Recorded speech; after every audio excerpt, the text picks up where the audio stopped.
시청자 여러분 안녕하십니까. 뉴스9의 신동욱입니다. 집값이 너무 떨어진다고 아우성입니다. 지난 몇 년 동안은 매매, 전세, 월세 가릴 것 없이 너무 빨리 올라서 문제였는데 이제는 그 정반대가 된 겁니다. 적어도 서울만큼은 집값에 거품이 있다고 판단했던 정부도 그래서 결국 백기를 들었습니다. 강남 3구와 용산을 제외한 서울 전 지역에서 부동산 규제 대부분을 풀었습니다. 문재인 정부가 서울을 투기 과열지구로 묶은 지 5년 만입니다.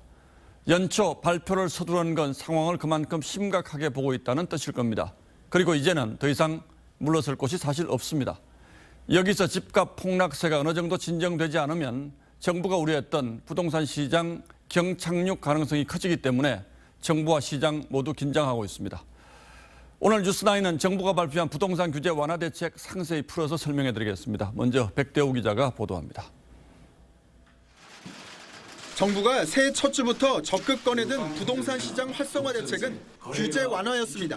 오늘 강남 3구 및 용산을 제외한 부분에 대한 거래 규제를 전격적으로 해제를 했습니다.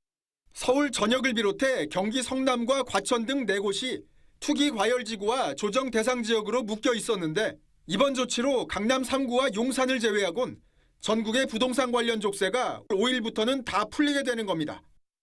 규제가 해제된 지역은 종합부동산세와 양도소득세 중과에서 배제되고 주택담보대출 비율도 기존 50%에서 최대 70%로 확대됩니다.